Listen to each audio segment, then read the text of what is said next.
Hello, everyone, and welcome to the inaugural episode of the Pop Culture Addiction Podcast. I'm your host, Isaac, and today I have with me Bryanna. So we're going to talk a little bit today about the Resident Evil series. It's a series that we've both grown to love very much within a relatively short time. So just to get it started off, how did you become kind of introduced to the series? Well, to begin with, my dad played it some when I was younger. I kind of saw it. I wasn't really interested then, and I married you, and you started playing them in front of me, and I instantly became, obsessed. Now, I didn't really like them that much. I watched you play Resident Evil 1 a couple times, and I wasn't a big fan. But when Resident Evil 8 came out, I was like, oh my gosh, this is going to be the coolest game ever. And once we played through it, I was instantly hooked, and I wanted to see the rest of the stories.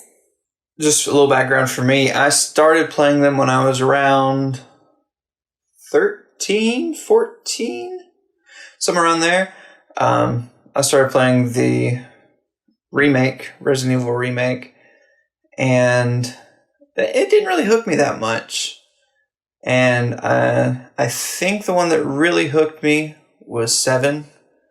Whenever it came out, I jumped into it, and I've been hooked ever since. Give me a little bit about why you fell in love with Resident Evil. So to start with, like I said earlier, I really like 8. It was the main reason that I got into the Resident Evil series.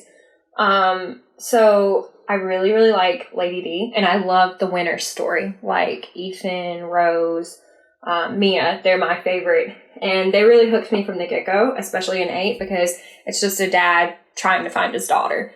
And at the time, I was recently a new mom, and I could relate. So I think that's really why I fell in love with the series initially. But as we moved on and I saw the rest of the series, I really liked Leon. His stories were very interesting. And the dynamic, seeing Claire looking for Chris, and then all this stuff going down, and seeing Chris go from this really awesome, military, I'm going to wreck stuff, to this, I never want to touch anything again. I'm miserable. I hate my life. That really intrigued me as well. Did you relate to that? No, I didn't. I like bioweapons. A lot of the reason I like this series so much is, I'm a horror fan, so I was immediately kind of target audience there, but I really like the angle of all of these being viruses created by a company versus lightning struck and he's back alive. So that kind of scientific angle grounding the series, not really, but kind of, it really interested me more than most zombie media does. Because generally I don't like zombie movies, but Resident Evil 2, I think, is one of the top games that I've ever played. With the BOWs, I really like them as well. But I think it's also interesting with the series as a whole to go through and find all the papers and read this doctor saw that stuff was going downhill really fast and was trying to save everybody in the Umbrella facility. But then somebody like Birkin steps in and he's like, you're not saving anybody. I'm going to kill you all, basically. It's really interesting to see that dynamic, as well as find out about the backgrounds of the BOWs. In 8, we do see a lot of the backgrounds of Lady D and how her and her daughters got infected, as well as Heisenberg and Moreau. I think that's his name. Fishboy. Yeah, Fishboy. And that's another thing. He was a very interesting BOW to me because he was sad. Everything that he tried to do and wanted to do, he just wanted the praise of Mother Miranda, and she hated him, basically. It was Heisenberg and Lady D. Nobody else mattered. Yeah. I don't know. I really liked 8 just for that kind of dynamic between the 4 lords and Mother Miranda, but I don't know. it's not like the old ones. I don't know. I enjoy it a lot. I really like the story of Ethan going after Rose and taking down everyone in their path. But I personally enjoy like Raccoon City Days a lot more. Like I said earlier, specifically 2. I love the labyrinthian setup of the RPD going through down into the sewers, and I don't know. I really enjoy that kind of setup more, as well as the setup for 7. 7's probably my number 2 game in the series. I really enjoy it too, but it hits on a different interest than Resident Evil 2 does, if that makes sense. Yeah, I think 7 hits more on the horror and fear, like you're stuck in a house with people that are crazy and they're going to eat you, basically. Yeah, it's more on the Evil Dead. Yeah, kind of stuck in a cabin in the woods with no help for miles and crazy people all around you. But no, my only issue with 7 was I just wish the antagonists were a bit stronger. I really liked Jack and Marguerite, and they were people that I could sympathize with, but they're no Mr. X. Well, the thing of it is, I think as we got further like into the series, like 7, 8, kind of even 6, you see it a little bit, they wanted you to really sympathize with the people that were being hurt. I mean, you see from the get-go, like, you know, the files, they want you to sympathize with like these doctors that didn't realize what they were making, but they just kind of got roped in. But as you go on, you even start to sympathize for the BOWs. Like, you feel bad, like I said, for Moreau. And, you know, at one point in 7, Jack comes to Ethan. I don't know how, but anyway, I don't remember how. And he literally begs Ethan to help his family. He said, you know, he's like, Marguerite, none of us ever meant to hurt you. We were good people until... that was at the end, wasn't it? With, whenever he kind of has that vision with Evelyn. I think so. I believe so. But he was like, you know, we never meant to hurt you. We didn't ever want to hurt anyone. Evelyn made us do this. Yeah. They just wanted to help a little girl in need. And they paid the price. That's why you never invite strangers in your home. But, so what was your favorite game of the series? I think I've said mine a couple times now. So mine definitely is 8. I like the dynamic of it. I really like the 4 lords.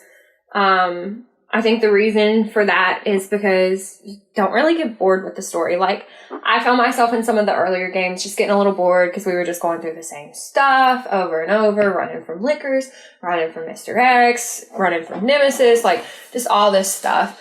And I think 8 made it more interesting because Ethan is at this crisis that his wife has been shot, his daughter's gone, one of his best, most trusted friends shot his wife, and he doesn't know what to do. He's just following, you know, clues, basically, trying to find out what's getting ready to happen to his daughter.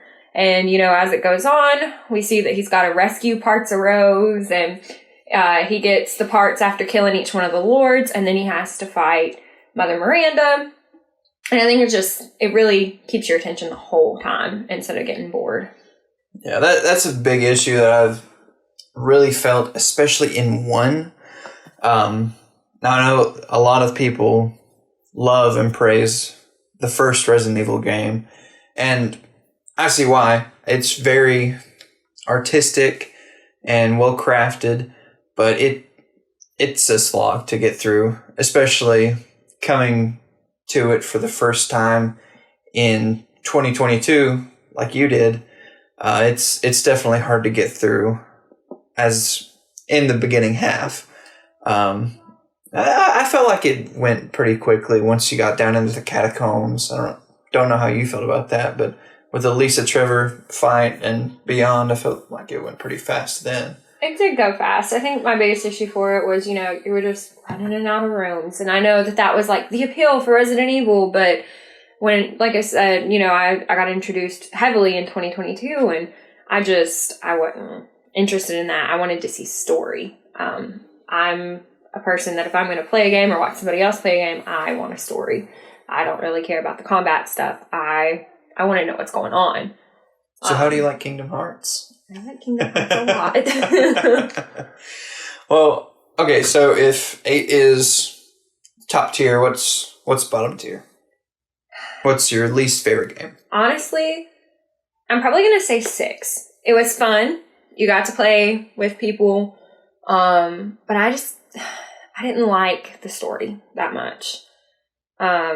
You're playing as several different people, right? That's the one where you're playing as Leon and this random character that just popped in, hi! And then you're playing as Chris and another random character that just popped in, and Sherry. And at least with Sherry, you're playing with somebody that you will recognize at some point, because he's Wesker's son.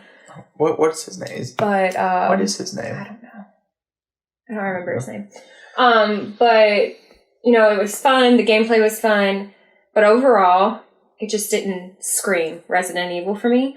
It was almost like it focused more on action than the horror aspect, and I like horror as well.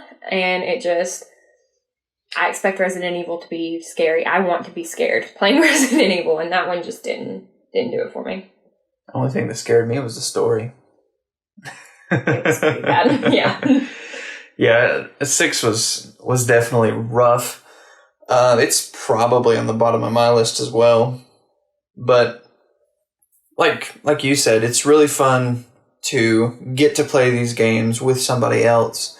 But 6 was just one that it went on forever, and none of the stories were really appealing. I feel like Sherry's was the most appealing. Well, and then when you play as Ada, you play as literally a soldier with her that doesn't speak. Agent. Sorry, that doesn't speak. Can't do anything. Doesn't appear in any of the cutscenes. I mean, you're literally just there. It's a single player story, but they had to add a multiplayer element to it. Right. It's what it feels like. Yeah. You don't talk. There's just no point. Yeah, I don't even think we didn't get through Ada's story. I don't believe. But, I don't know. 5 gets a lot of hate. I kind of enjoyed 5. I thought it was a lot of fun to get to go through with you for the first time in a Resident Evil game, and play through it. It had a lot of action elements, but it wasn't as bad as 6, where you were doing flips and cartwheels. But you've got to think too, and 5, it's Chris. Chris, to me, yeah, there's a little horror aspect around him, but to me, Chris is action. He's BSAA, he's military, he's stars. He's meant to have the action aspect instead of the horror element, I believe. Now, another issue that I had with 6 was all the stories interlapped. All of them. Every single one. You would play parts that you had played 3 times before, and that was just frustrating. But with 5, it was new stuff constantly. You had to work as a team, or you couldn't get to certain things, and that made it a lot more fun. Yeah, and you loved it when I yelled at the gates for you. Yeah. All right. So throughout the series, if you can, just close your eyes, think Resident Evil, what pops in your head? Is there any kind of scene that really stuck out to you throughout the series that really screams Resident Evil to you? So there's 3, actually. The first one is the liquors with Leon. I about peed my pants. That one got me, but it screams Resident Evil because it's horror. You're being stalked by something that can't see. You're having to walk really, really slow, be really, really quiet. It's terrifying, utterly terrifying. The second one is Mr. X. I cannot stand him. The clompity clomp of his boots gave me anxiety. Could not stand this man. And to me, that's Resident Evil. It's supposed to be scary, and that terrified me. I couldn't stand it. And the last one is probably the scene in the castle once Lady D gets Ethan and she's got him strung up and she just cuts his hand open. that to me is showing Ethan, oh, you're nothing. I'm everything. You need to listen to me or I will kill you. And that also screams Resident Evil to me. She reminds me a lot of Wesker, kind of, in that scene. Just where she's like, I'm better than you, back up. I don't know if I'd go as far as to say she reminds me of Wesker. She does in that moment. But, I don't know. Wesker's a big name. But, I don't know. I know, for me, whenever, in Resident Evil 2, one thing in particular pops out in my mind. I was playing as Claire, running through, I believe it was the East Wing on the first floor, and I was booking it towards the end of the game. I was booking it down, and a licker jumped on my back, and of course, I shot with the shotgun once, thought that would take care of it, and kept on going. When I hit that bend, I saw a second licker at the very end of the hallway, sitting at the door. That wasn't in Leon's campaign. So I ran, and there's a little hallway that goes out, and it's blocked up with tables and chairs and stuff. So I duck into that corridor and whip out the handy-dandy grenade launcher. And so whenever they come closing in on me, I take it out, and incendiary round, shoot, and when the smoke clears, a licker jumps at me. And I see Mr. X downed right in front of me. So I freak out completely, grab the shotgun, take care of both the lickers, and book it out of the room as fast as I can. But that's really one. I mean, it's a totally natural moment in the game. It's not a cutscene or story moment, but it's the first thing that I think of when I think about the Resident Evil series. Yeah, but I think in that, if I remember correctly, in that moment too, you were being chased by dogs, and so you were taking down the dogs as you went. Yeah. No, you had just been. There aren't any dogs in that hall. It was the kennel. You were in like the kennel room, I think. No. Was that with Leon? That's on the opposite side of the I swear, I thought you were taking out some dogs too, and the one started chasing you, and you ran, and then when you ran away from it, it kept following you. That was as Leon. Okay. I was playing as Claire in this. Okay. I guess I got confused. Yeah, the kennel's on the west wing, I think. Okay. I don't know. I don't have the map right in front of me, so I don't remember. Okay, so what's something in the series that you just absolutely can't stand? Hate to even think of? I despise Ada Wong. People really? are probably going to come for me for that. Really? I cannot stand Ada. I think it's just her demeanor and her attitude. Like, sure, she helps Leon a couple times, but she's like, I'm better than everybody. And I can't stand that. She is Secret Squirrel. Well, I understand that. I just don't like her. I don't like her dynamic with Leon. It feels very rushed and very forced. And I don't like the way she's like, oh, I'm going to save everybody. Just kidding. Haha, I'm the bad guy. I don't like her. That's the whole point of the character. Yeah, well, I don't like Ada at all. Well, I don't like you. So. And I think the main, not liking Ada is a big thing, but I also feel like the main thing that I hated was the doll girl in 8. Benvenuto. Yeah. I am deathly afraid of dolls and clowns. And she petrified me. All the dolls being around in the room, some of them oddly resembled clowns, and having to find her and stab her. Not about that. Oh, I thought you were going to talk about the baby. Oh, I didn't necessarily hate that. That scared the crap out of me. Okay, the baby though, I was going through that. It gave me serious PT flashbacks, and whenever it was at the elevator and I rushed in and the doors closed just before the baby was going to get you. Yeah, and it also is creepy because at the time we had a newborn. Oh, yeah. And so hearing that baby the baby's cry was exactly like our baby's cry was at that point in time. So it. And I think our daughter woke up at the time. No, just after. Yeah, just after, and we were like, oh, what was that?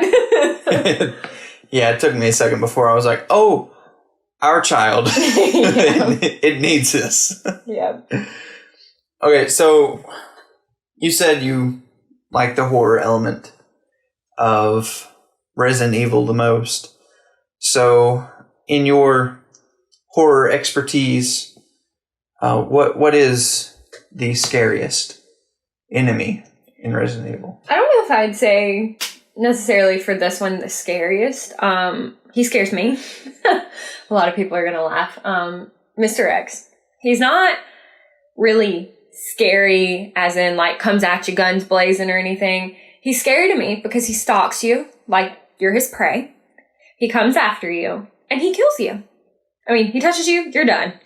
And hearing his boots, like, just stomping through, that is utterly terrifying because you know he's coming to get you. But at that point, you don't know where he is. And he can pop up from anywhere. And your job is just to evade him and move along. And that terrifies me. You can't stop. You can't shoot him. It doesn't do any good to shoot him. You're just wasting ammo. And then whenever the smoke clears, he's going to get you. And you're screwed. And that scares me quite a bit. I'll have to say the most satisfying part of Resident Evil 2 for me was getting to finally kill Mr. X as Leon. That BOW was the bane of my existence. But I don't know. I don't know if he's the scariest to me, though. I think the scariest enemy for me was Jack Baker in Resident Evil 7. Or maybe even Marguerite once you get to the portion, especially when you're playing the tape as Mia and you're having to hide from her and you have no way to defend yourself against her. Even as Ethan, you don't have much of a way to defend yourself. If she sees you, you just gotta book it. Well, I remember when you were playing as Mia at the end of the tape, you have no choice. Marguerite, like, grabs you and, like, drags you out, but it goes black and you can't see anything. Oh, I was and then freaking it's out. Marguerite's face, like, right in Mia's face. And I remember you screaming. And it was funny. I was freaking... I hated it. It didn't help that she was a bug mama. She had all the bugs coming No. You get the just creepy factor... And you get the feeling of things crawling on you, and it is not a fun time. So, all right. Coming off of that, I have a pretty good idea of what your favorite protagonist would be. Just tell us, who is your favorite protagonist? Ethan Winters. I know. I think it's because, hey, he was the first one I got introduced to. But also, he's more personable. Like, yeah, Leon and Claire, they're at the wrong place at the wrong time. Chris, he's in this from the get-go. He's special forces meant to take down bad people, kind of. And, with Ethan, he's a normal guy. His wife goes missing. He gets a video email from her being like, oh, come find me, come save me. And he shows up, and he has no clue what he's about to be put through. But he does it because he loves me, and he wants her to be okay. And then as far as 8 goes, he's desperate. His one constant that he's had, he's been through this once, and then she gets killed, and then their baby's taken, and he's just trying to figure things out and save his family. And I really like that. I'm a sucker for a good story arc, so. I'm surprised you didn't say Chris. I like Chris a lot. A lot. I kind of like his redemption after he's like, I screwed up. I'm never doing this again. I like that, but I've got to say, Ethan is my favorite. Because he's just a normal guy coming in on accident. And, Chris came in because he was special forces meant to... Special tactics and response. something. I don't remember. But he was meant to take down bad people in one, and as he goes on, he even creates a whole team, BSAA, to take down Umbrella. Do you know what that stands for? No, I do not. Me neither.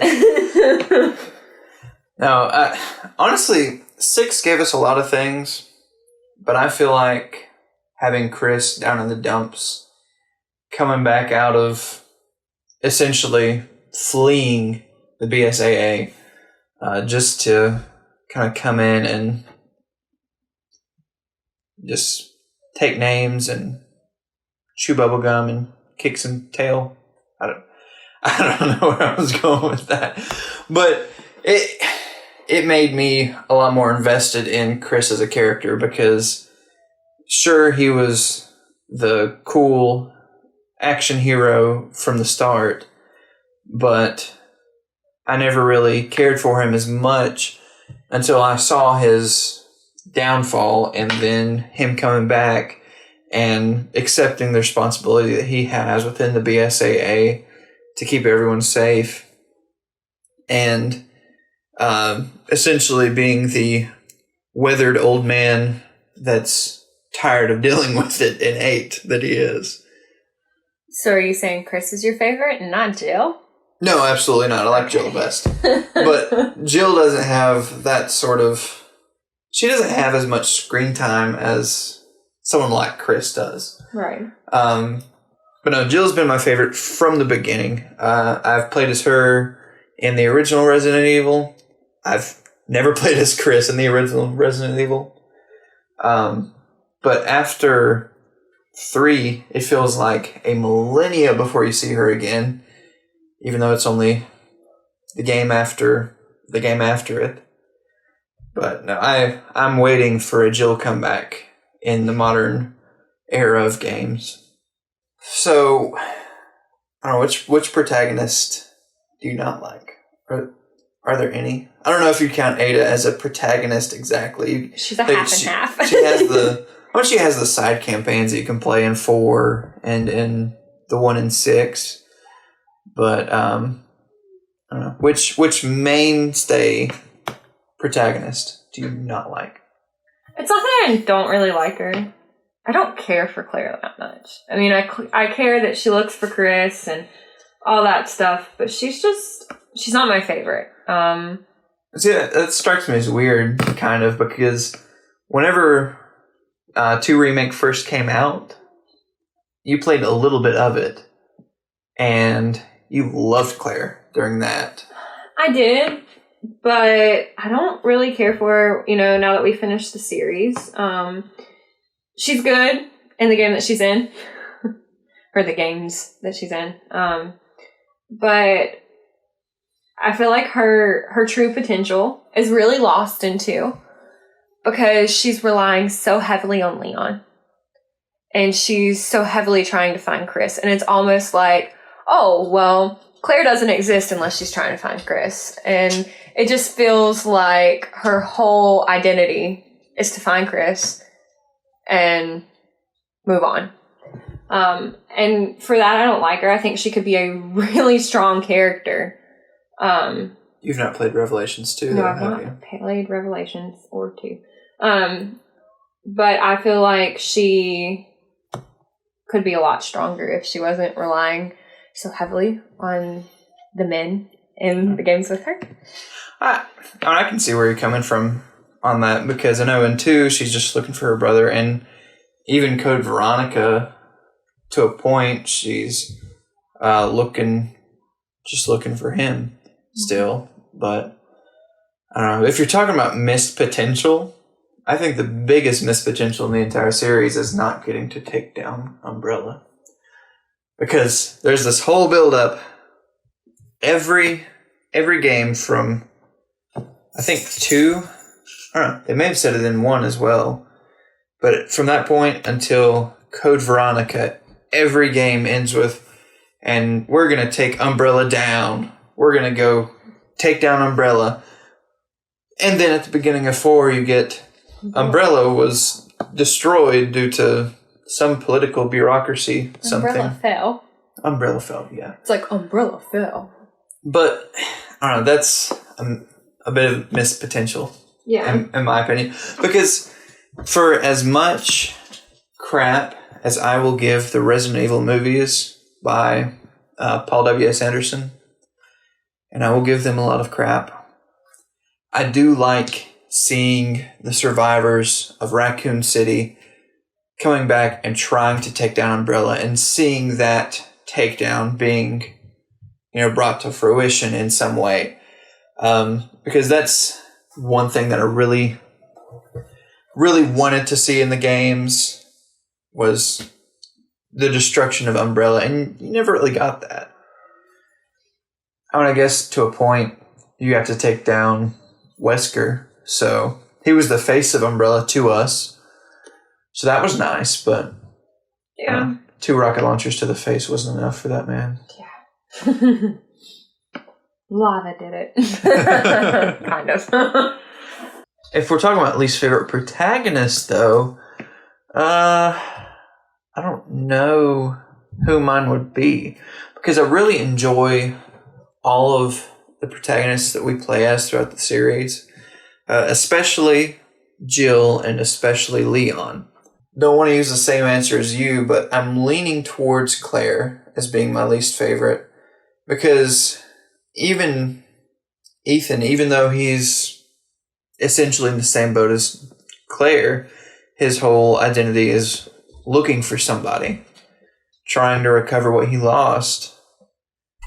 I feel like he gets more sympathy points for me because he is, in 8, a father looking for his child who has been, cut to pieces and scattered throughout the lands. I feel like 8 gets a lot more points too because of the atmosphere that it sets, though.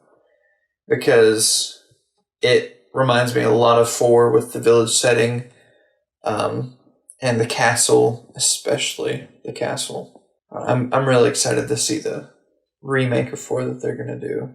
Even though I don't think it's necessary at all, in the slightest, I'm going to be the first person to buy it, if I can be.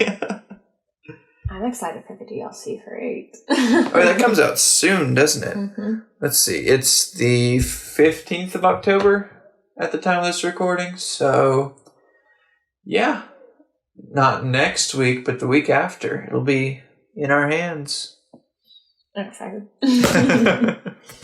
I'm really interested to see what Rose is up to and why. I believe she's in the Megamycete. Is that what they said? Yeah. I want to know why it's showing her Lady D's castle. I want to know why the Megamycete still exists. Because the whole point of the end of 8 and Ethan dying is because he blew it up. But at the same point, if you're going off that, Rose is technically mold too. So if the Megamycete was destroyed, Rose will be destroyed. Meaning Ethan is probably not dead. And that's all my conspiracy theory.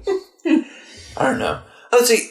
That's what's been confusing for me a little bit.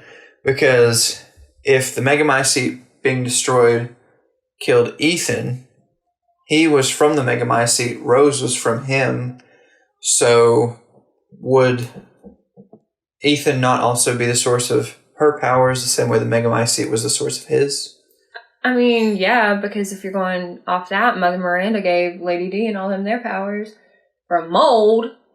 Well, they were already dead at that point. Oh, yeah, but they would have died alongside her. Yeah. Because all the little mold thingies that were chasing you died.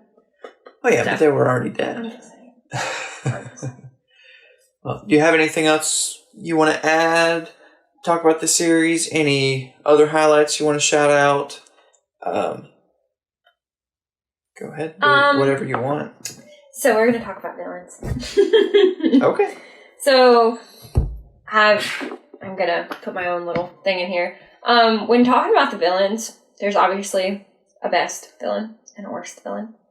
So who's your favorite villain? Like, who do you think is the best? The best of the best of the best of the best. Do you need a minute? I do need a minute. Okay, you go ahead. So mine's Lady D. I really like her stalking Ethan through the castle.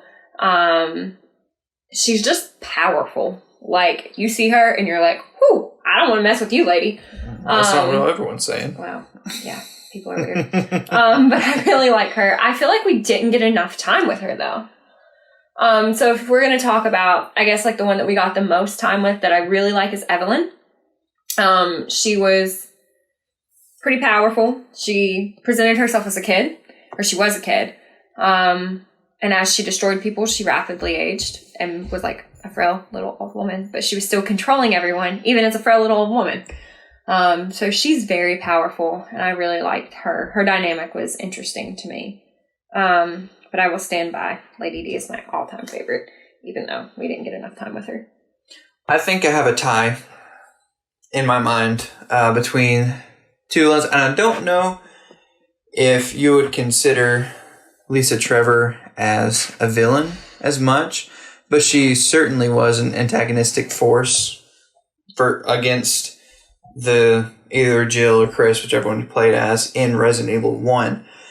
But her backstory is so tragic and so heartbreaking that she earns a large mind share for me.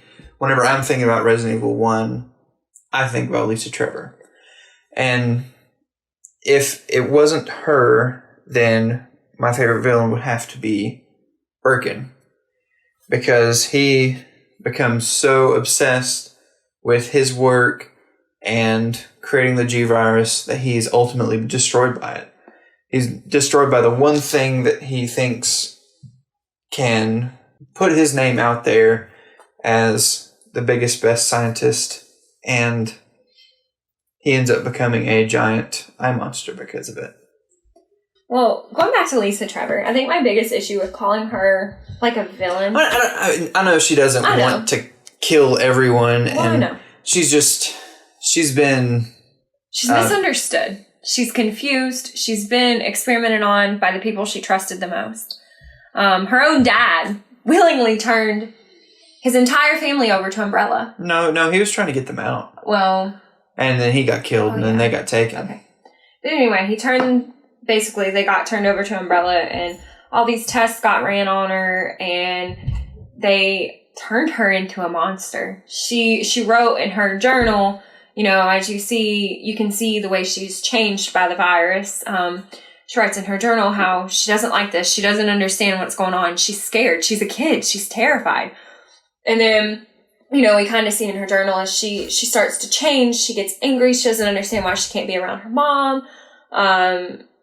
Ultimately, it's really tragic because at the end of the game, we do see in the catacombs her mother and her father's dead bodies that she kept because she didn't understand what was going on. Ultimately, yeah, she's a monster, but she's just a kid. She's just a kid that was at the wrong place at the wrong time, and she gets screwed because of it. Because of other people's decisions, not even her own decisions. Yeah. And that's why I'm hesitant to call her a villain, but she's definitely a big antagonistic force, and she is one of my favorite characters out of the series. I feel like she gets called a villain because she just attacks people. But at the same time, at that point, yes, she's a monster, I understand. But at the same point, you have random people coming in your house, trying to screw things up. Would you not go after them? I mean, people you don't know, you don't understand. Like I said, wouldn't call her a villain. I know. Worst villain. Who's the worst? The worst? Yes. Probably Ustanky. What is it? Is Ustanok? Is that his name in Resident Evil 6? The one that goes after Jack and Sherry? With the mechanical arms? Wesker's son, his name. Yeah, no, his name's not Jack. What is it? Jack. Hold on. Is it Alex, maybe? I have no idea. But either way, while you're looking that up, Ustanok, he seemed like he was trying to be a mix between Nemesis and Jake. His name is Jake. But he's like a mix of Nemesis and Mr. X at times, and it wasn't working for me in the slightest. Chainsaw Man sucked. In which game? Yeah. There's been a Chainsaw Man since 4. 4 was the worst one when you're in the village with Leon. But I think overall, like if we're talking main villains, my least favorite is Jack Baker.